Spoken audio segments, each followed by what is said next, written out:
What is going on, everybody? Welcome to the 26th episode of Don't Stop Beleafing, where we talk all about the Leafs all the time to anyone who will listen. I'm your host, Nolan Drinkwalter, and this is my co-host, King of DDing, my boy, Jack Prinz. Jack, how's it going, buddy? How's this week going for you? DD'd me, myself, and I home last night. Nobody You did else. drive a lot of us too. Yeah. But The Jack and Jill. on the way home, nobody. All alone, eh? Yeah. So we were at a Jack and Jill last night for our buddy, and it was cool. It was cool hearing all the people that are listening. We really don't expect anyone to. Shout outs to Charlotte and Jer McCurdy. And then who else? Steve said he listed. He's going to list everybody who listens now? Yeah, well, I got to shout them out because it's like nice that they listen, especially Jared. Jared listens to so many podcasts, and he's like, hey, you guys are doing all right. And it was nice hearing that from somebody that listens to a ton of podcasts. And also, Jay Traff has his own podcast as well, and he's been doing it for 7 years now or so. And even he says, we're doing all right. So, it's nice hearing that people are listening and they're liking listening to us. And especially we're on the Charlotte right knows track. nothing about hockey and just likes to listen for. She must be a hockey genius now. That's listening to us. Well, I was saying about my other friend Adamo, who knows nothing about hockey and listens religiously, and he'll even go to work now and start having conversations with people that know hockey. And he'll just be like, I heard Domi did this. And then they just go off. Yeah, he did. So, yeah, it was a good night. Good seeing everybody from our hometown, Bob Cajun. So not only do we inform people, we help people make friends at work, it sounds like. Well, I assume they're already friends if they're talking. It doesn't just go up to the water cooler with a bunch of randos. You don't even know if they like hockey. So how's that local sports team? How about that play of the Toronto Maple Leafs? Oh, sorry, Leafs. If it works, it works, man. Yeah. How was your week? It was good. Still, I guess, when did we record last? Dude, we recorded Tuesday because of the power outage. My parents were without power till Friday night. So we were lucky enough to get it Tuesday, and getting back into routine was a little hard, but we're there now. I had to work Saturday, actually, as well. So now I think we're going to settle back in and back into routine and get going. It was nice going back to Cajun and seeing everyone and going to the Jack and Jill. So it's a good week. It was a good week. And seeing the game with your parents was nice, the first couple periods. Yeah, they love that. They love having people over. Sort of, yeah. And then you were trying to leave, and they just kept talking. Oh, yeah, I know. Well, I told them I'd come over for another game and maybe a playoff game, and they didn't sound that excited. Oh, well, they probably were, but it was funny because you're trying to. It's always when you're trying to leave. Even me when I'm trying to leave, as I'm going out the door, it's another question and another question. You're literally halfway out the door, and they'll just be like, "How's work going?" And it's what? I've been here for 2 hours. Why didn't you ask me then? Yeah, all of a sudden they just start getting really questioning. Oh, I know. Oh, but yeah. So that's my week. Your week was good too. So that's good. Back to hockey. Big story of the week: injuries to two main guys on the roster. Come on, man. Come on. You're not going to start with the biggest story in hockey right now. Ovi broke the record today. I guess. Well, he's not a Leaf. Should we even talk about that? We have to acknowledge this, man, as just a byproduct of hockey. 895 scores against the Islanders. Actually, that was his first goal against Sorokin. How crazy is that? And I like how he shouts him out in the speech and everything. It was cool, man. And then that celebration that he did, that slide. So many kids now are just going to be doing the Ovi slide after their goals, and they'll be like, "Oh my god, that kid did the Ovi slide!" And they all freak out about the celebrations. It's their favorite part now. Yeah, seriously? Yeah, is everybody talking about the slide? They love. That's been a hockey goal celebration for a while, though, hasn't it? Yeah, but now he did it on his biggest goal ever. That the people are going to be calling it the Ovi slide. Which would you like better, that one he did, or the knee slide coming through center ice? I like the one he did. Yeah?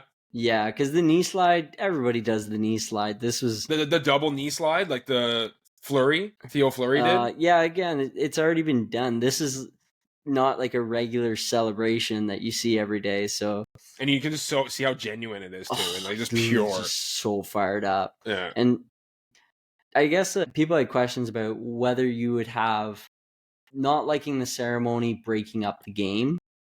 I was going to ask you about this. And I get it because they want to capture the emotions while it's fresh. Whereas, like, if they finish the game, they probably won't get those strong emotions that are tied with it as well. So I understand why they do it. It's just, if only they could just make it shorter. It's crazy how it's in the Islanders' barn. Yeah. The Islanders are fighting for a playoff spot. Yeah. And they're winning 2-1, and they stop it for this massive celebration. Yeah. And they've been doing it in like other sports, like the NBA and stuff. When LeBron broke that record, they stopped it and stuff like that. I get it. You want to do it, just make it shorter. I know, but like, how often is this really going to happen in hockey? I know. Yeah. So it is what it is. But I guess they stopped it when Wayne Gretzky broke Howe's as well. Oh, did they? Yeah. Okay. Yeah. So yeah, it's a huge record being broken. So I get. And it's not, like you said, it's not going to happen once a year. This is something that's I've only seen once in my life. Yeah. So, and to tie it back to the Leafs, do you think Matthews has a chance to break this record? People are going to hate us for being like talking about Matthews beating this record as they talked. I saw a video of them talking in 2016 about Ovi breaking this record. Yeah. I think based on projections, he's more goals than Ovi per game at this point in his career. The only thing that would stop that is injuries, and I think Matthews is so dynamic. He has so many chances to score in different ways, so the only thing that would stop him is injuries. So you think when he's 38, 39, he could be able to score 30, 40 goals if he's healthy? I think so. He's got a big frame and stuff. The only thing is Ovi's a robot. Like, the guy's such a tank, so when he gets hit, he never gets injured. Yeah, he broke his leg this year, and he's still. And then he came back and 50 goals this year. Did that? Like, what? Whereas Matthews breaks his leg, there's no way he's coming back and scoring like that. He's flying to Germany for a couple months. Yeah. So, and even when he was younger, what did he get? Like, hit and his shoulder popped out. You know, he's a lot more injury prone than Ovi. Ovi's just a tank. Yeah. So that's the only thing that I would say is Russian machine never breaks. Yeah, the Russian machine, like, that guy's a robot. So as far as trajectories go, I'd like to be cool to see it, but for a Leaf to have that record would be awesome. I think he's still going to finish as like the top American player to ever play. I think he's going to beat Patty Kane for that. Points wise, or just in general? Points wise. Yeah. I don't know if he's going to have because you look at Patrick Kane's statistics and what he's accomplished in his career. It's hard to, unless the Leafs start really going on some runs here. Oh, I know. Kane has 3 cups? 3 cups, declarated. Yeah, probably a Conn Smythe in there. I wouldn't be surprised. Yeah. Same amount of gold medals, though. 0. Canada.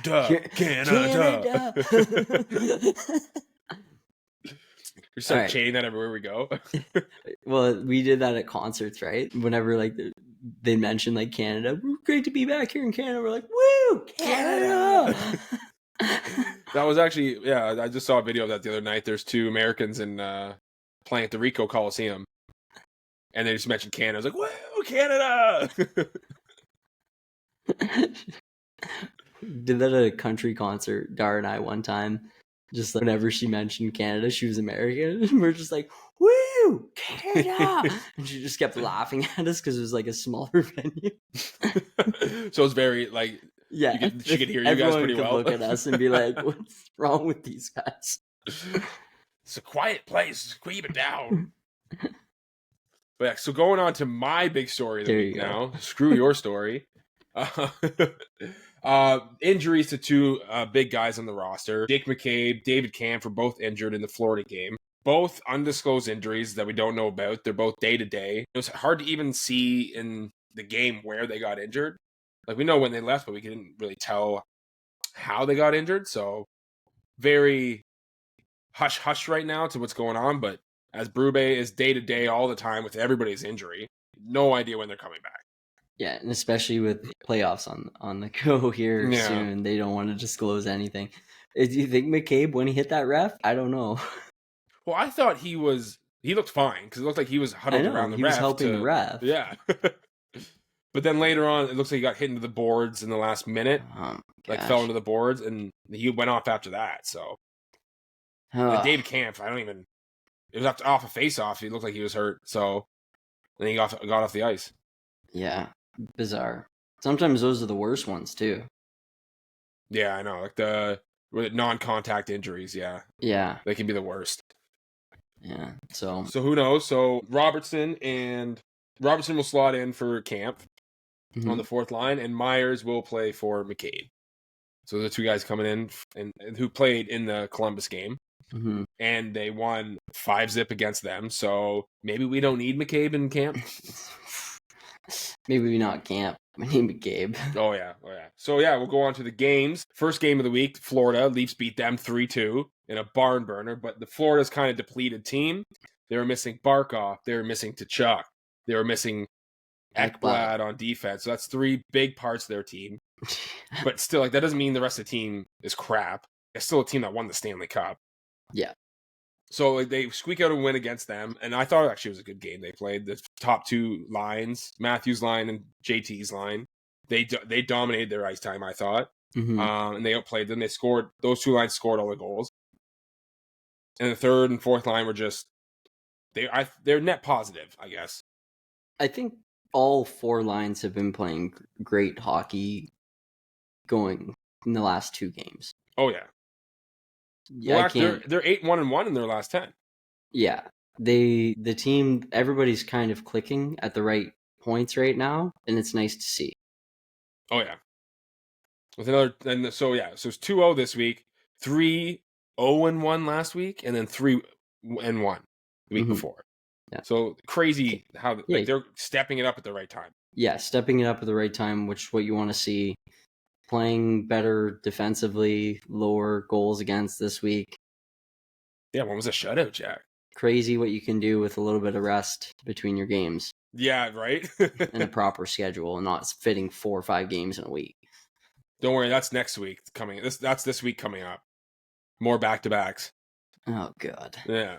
And so our next one, since Kampf was injured, Robertson slots in, comes in the Columbus game, scores the first 2 goals. He was healthy scratch for 3 games, and he seems just to score at will after he comes back from a healthy scratch. Yeah. Death taxes in Robertson scoring after coming back from being healthy scratched. Yeah, so I saw this nickname for him, Scratch and Score. Ha! Which I thought was pretty cool. That is funny. Who just on Reddit? Mm-hmm. Yeah. Scratch and Score. I swear we should just scratch this guy every 2 games, bring him in. 2 games, bring him in.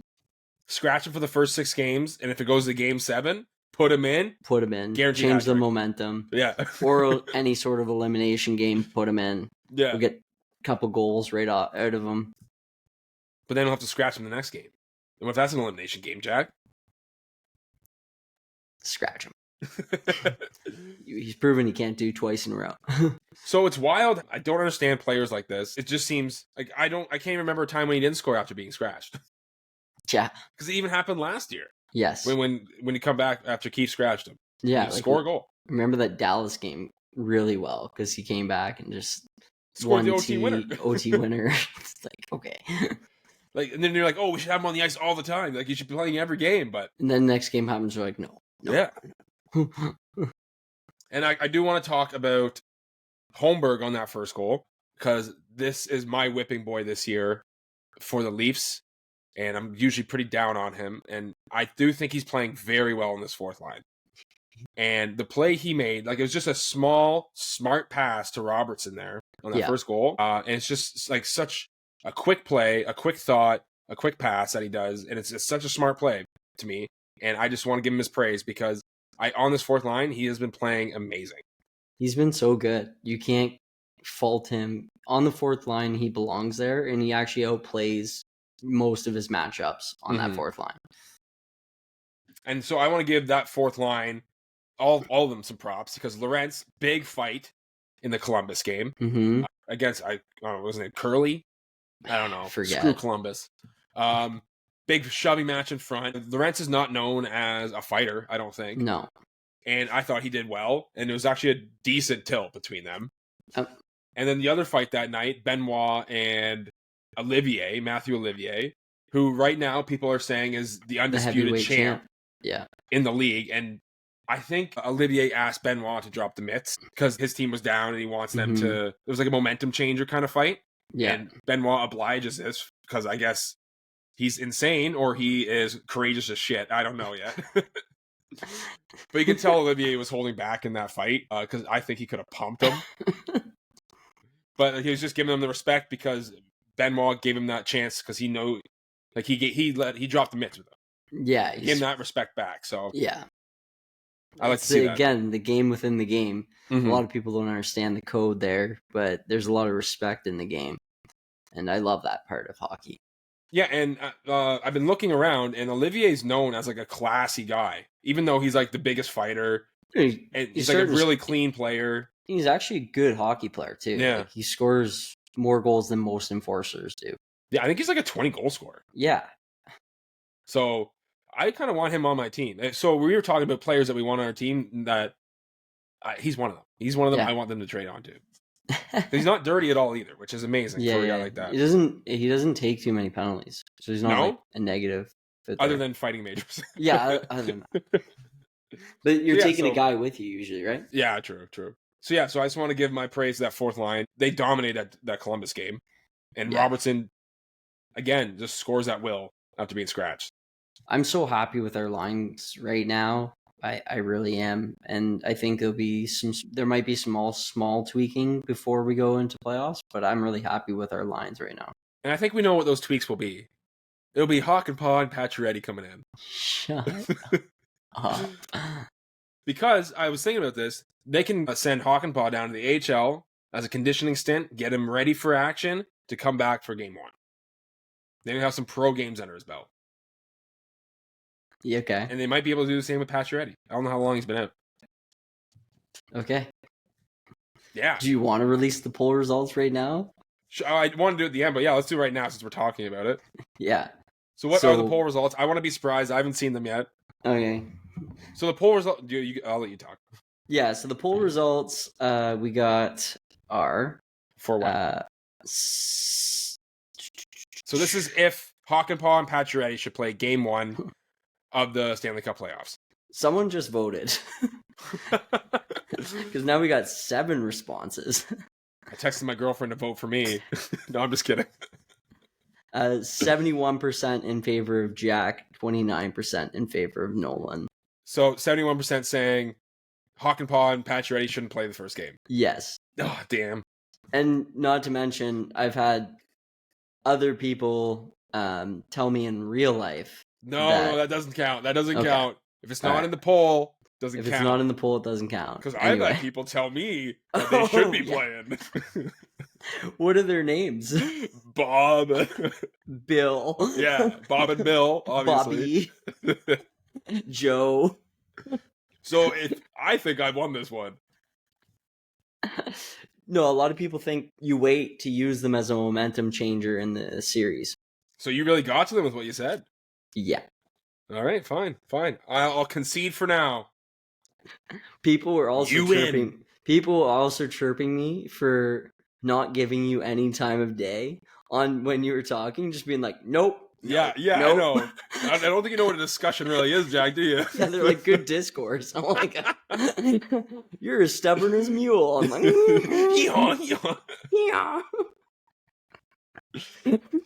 So it's maybe when we do disagree, we can actually say some points back and forth. It'd be good. Hey, I said my points and you said your points. I listened to your points. I just didn't think they were right. That's what a disagreement is, Jack. Yeah, so I'd be like, oh yeah, that's a good point. No. Because I didn't think it was that. Well, we'll see what happens in game one. If Craig Berube listens to this and agrees with me or agrees with you, I guess we'll find out. Should we send the poll to him? Hey, Craig, I know you got going on right now, but it'd be really important to Noel and I and our podcast listeners if you just answered our poll. What do you think? Just tag him. Just tag him. He doesn't even have socials. Probably not. So, and then I want to go on. I want to talk about the Riley and Carlo duo. The defensive pair. I think they are slowly becoming the more dominant pair in our Leaf system right now. Mm-hmm. They're playing a lot better together. They're gaining chemistry. Mm-hmm. They're really playing. I think they're playing off each other well. Him being defensive and Riley being offensive. 2 assists for Riley last game. You can see him. He's moving better.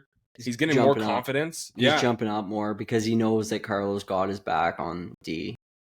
I agree, and Carlo's learning the system and being able to play in that defensive system they have now. Yeah, I think it suits his style very well because Carlo's a stay-at-home guy, and I think that structure really suits his system. And now this top 4D of Tanev and McCabe and Carlo and Riley, that's honestly, since Riley has joined the Leafs, is like the best 4 we've had, the best top 4D. Yeah, and because it's just a lot of non-events. You know what I'm saying? Yeah. During the game, they're out there. Low event hockey. Yes. And I love that because as a stressfulness and the stress test while you're watching a game, especially as these games, like you said during the Florida game, how excited you get and nervous and everything, it definitely helps save us some years off the end of our life. Oh yeah. And especially Carlo, like I love how mean he is in front of the net. And he's already been in a fight. You know he'll fight for this team. He's so big too. He's 6'5", man. He's so strong. So yeah, I think he is going to be worth that first round pick easily. Yeah. Especially that he has 2 more years left in his deal. And he's a cheap deal too. He's only like $4 million. Yeah. I didn't even see the trade coming. I thought it was a huge win when I saw his name come up. And I do hope Fraser Minton does well, but like secretly, I hope he doesn't. He dressed for his first game last night. First NHL game. With Boston, yeah. Whoa. Because he played for the Leafs, obviously. Oh, yeah. He scored his first goal with the Leafs. Yeah. Can't take that away. So, yeah, so I really like those two together, and I think they will end up being the first pair defense on this team. Yeah. When playoffs comes. Yep. So then we'll have McCabe and Tanev together being that shutdown pair, and they're amazing this year too. It's the strongest our D's looked going into the playoffs in many, many, many years. Yeah. And even OEL on that third line, he's playing what he's paid for, so yeah, he's adequate, I'd say. Yeah, well, the plan was always have OEL on the third pairing. Yeah. And we've been playing him second and first line minutes the whole year. And I thought he did well with them. Yeah, he did excellent. We couldn't have asked for more from him, but I just think longevity-wise, especially in the playoffs, where the games just get that much more intense, it's good to. If he's your third line defenseman, you're doing something right. If a guy he did have that full run last year too, so he might be a bit fatigued coming into the playoffs this year. He's had a lot of hockey in the last 2 years. Rest him a little bit too. Protect him. So now I want to go into player of the week. Mine is Anthony Stolarz, Stoli the goalie. Played the last 2 games. He played back-to-back games. He had a save percentage of .965 in these 2 games. A goals against average of 1. And he had a shutout against Columbus and a 5-0 win. So are they playing him in these back-to-back games because they're gearing him up for the playoffs, playing every game? Or is it more just because we had all the rest in the week? Like it was 2 days between games, 3 days between games. So is that why they played him in these back-to-back games? I think they feel like right now he gives them the best chance to win. Yeah. So when there's rest between games, you're going to put out the guy that gives you the best chance to win. So it's just about winning now? It's not about winning in the playoffs yet? What do you mean by that? Well, like, are they doing this back-to-back games just because... Like that in the playoffs, that's what he's going to have to do. Play game 1, play game 2.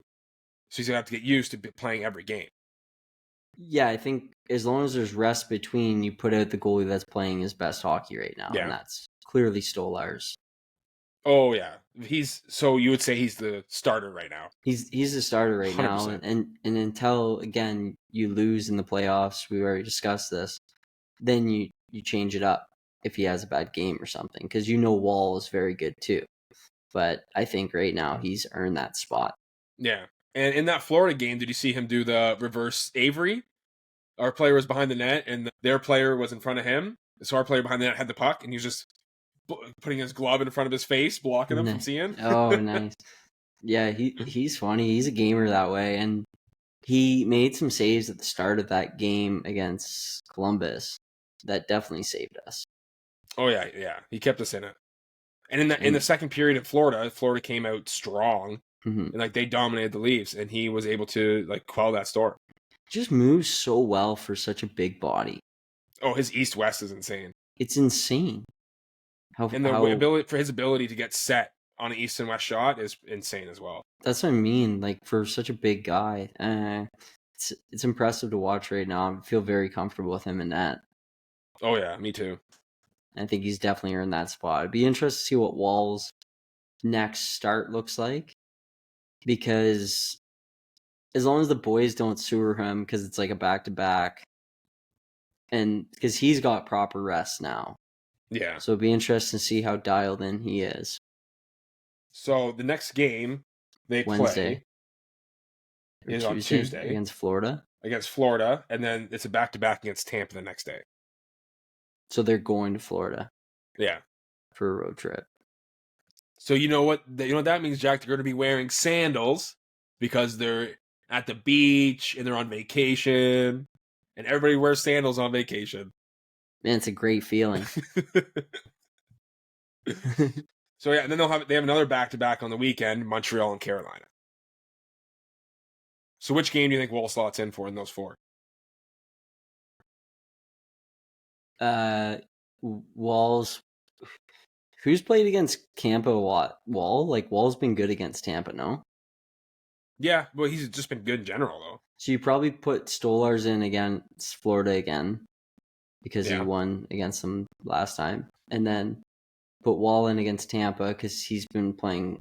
I think he's been playing in those games that we've done well against Tampa. And then you play...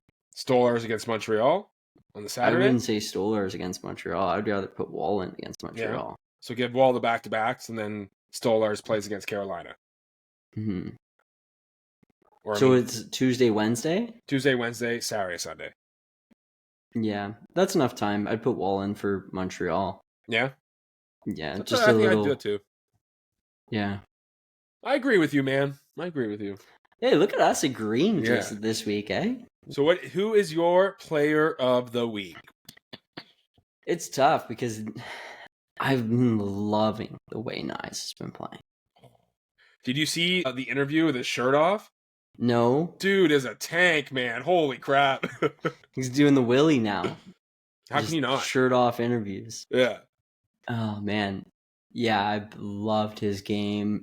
He just seems like he's getting better and better towards the playoffs as far as winning puck battles, finding pucks in front of the net, tipping.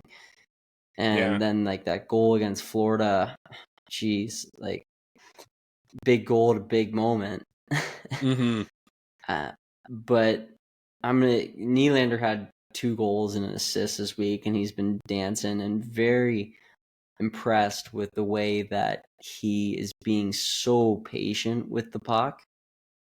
Oh, I know. And creating so much time and space whenever he has it. And that goal that he scored, again, it was like 1-on-2. And like the double clutch he does with the puck. To like the little fake and then the little shimmy and then it's just magic, man. Pretty sure he made a saucer pass to McMahon. Yeah. Against in the game? Florida game. Remember that? And that was just so nice. I don't remember that. Sorry, dude. Yeah, it's okay. He got it kind of at the benches at the blue line, and he just held it.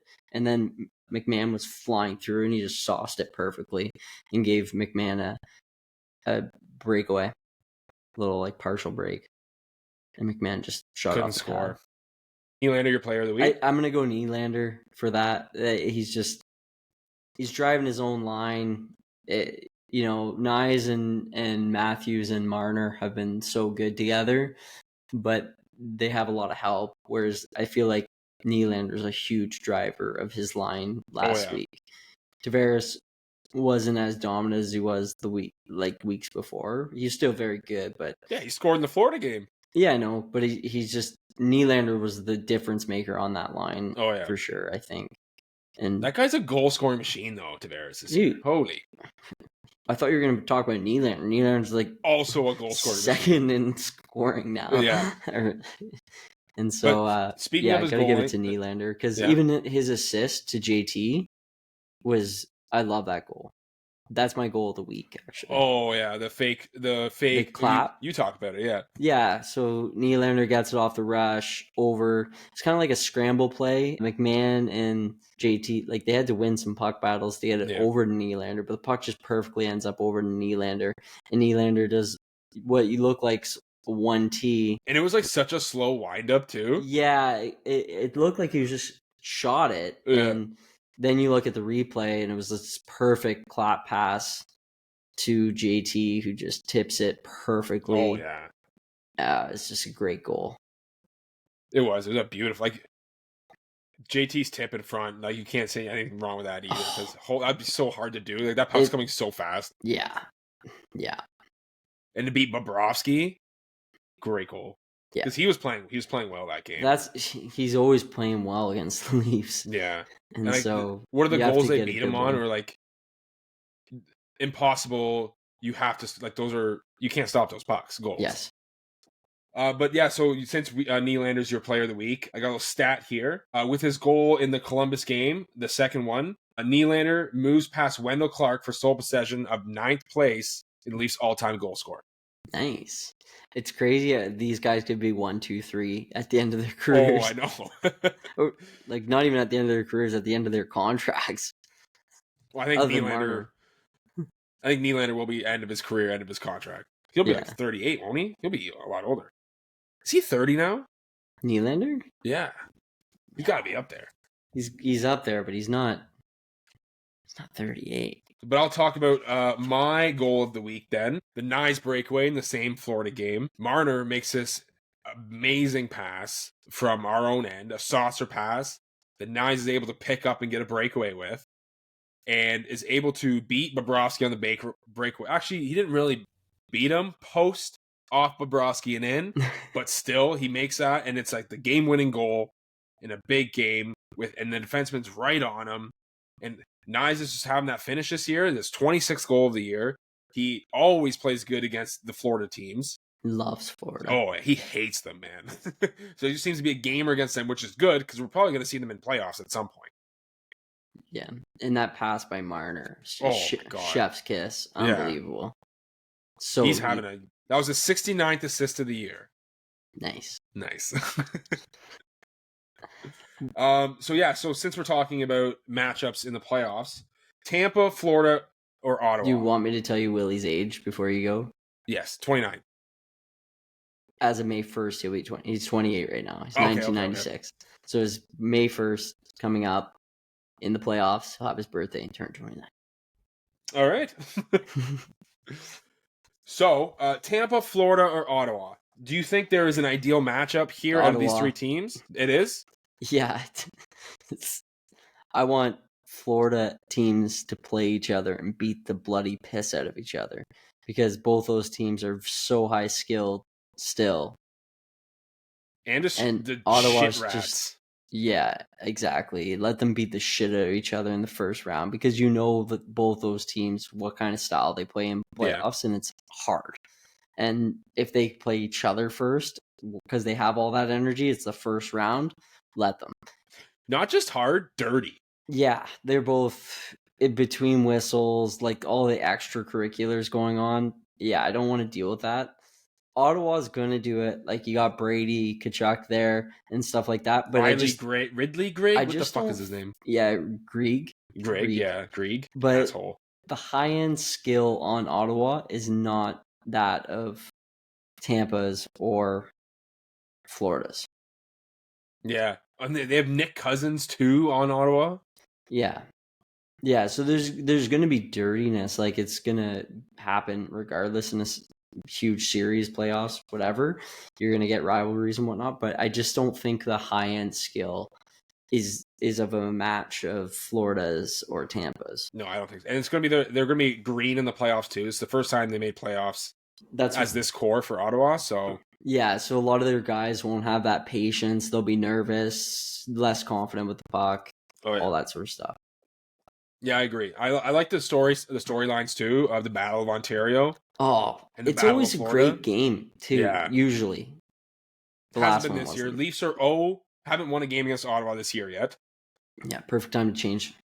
But when they did play Ottawa back in the early 2000s, it was the same thing. They didn't win a game at all in the season, and were able to beat them in the playoffs. Yeah.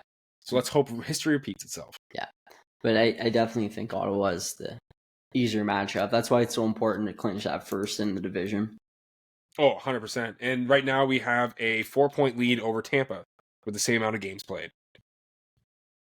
So that's real good. Actually, there's something I did want to bring up as well. Seat prices for season ticket holders have went up as much as 20% for next year coming up.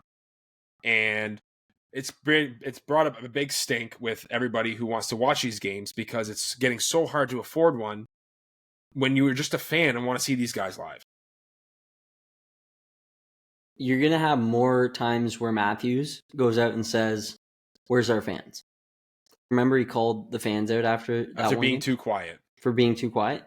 You're going to have that way more if this is the way that you keep doing. And we all know why. They signed that big TV deal worth quite a few billions of dollars for the next 12 years to go to, what, 2038 or something, or 2036? It's ridiculous. And so they have to pay for that contract, and they're doing that. And didn't you mention something about the US dollar or something like that? Because of the US dollar or the Canadian dollar is a lot.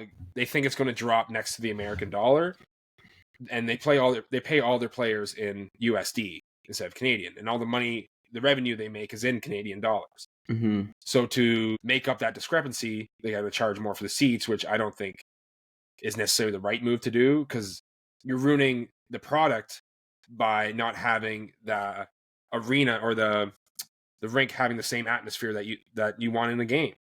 So when they show it through the TV, it's not going to be as intense or as great because the fans aren't in it as much, because it's not the same fans. It's corporations watching this game. And football has really taken this in. The NFL knows how important it is to have fans as your advantage. They call it the 11th man, the 12th man? 12th man or something like that. So they've clearly been like, okay, it's important that we have fans in the building that are loud and make a difference and cheer on our guys to get through these games. It's the one advantage you get from home ice. Yeah.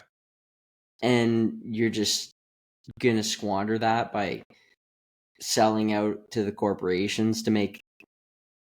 You're going to make a little bit more, but at the same time, you're losing your whole fan base. Because they can't afford to go to the games anymore. Yeah, like you look at, blue collar dad that wants to take his son or daughter to the game because they're diehard Leaf fans. And that's just becoming out of the question for them. Because who wants to pay $600, $500 to $600 for one game of hockey for 2 seats? Yeah, that's not including how much for like popcorn and drinks and stuff like that in the arena is. And you have to buy them that when you get there. Yeah. So that's like another $30. And then probably a jersey. Like that I could easily rack up to like over $1,000. Easily. For one night to watch a game. And the playoffs are just even more ridiculous. Yeah, your dad was saying that if they made it to the finals, a ticket would be worth $2,000. $2,000. One game. One seat. Yeah. I'm never going to a Stanley Cup game. Again, corporations are paying that because they have billions of dollars, but for the regular fan who would pay $2,000. Imagine you pay $2,000 and they go out and just lay an egg. Yeah. Like, because like it's so unpredictable what's going to happen in that game. Yeah. And we've seen them go out and lay an egg before. In the first round of the playoffs against Tampa. It was like 5-1. It was like the worst game they played all year. Yeah. Imagine you paid $2,000 just to sit in that seat. If you bring 2 people, it's $4,000. Yeah. Pay $4,000 just to watch that mess? Yeah. And we're talking about how important the fans are for home ice advantage. So the WWE went across to Europe. And the crowds there my God, were insane, man. Like, they made the show product so much better.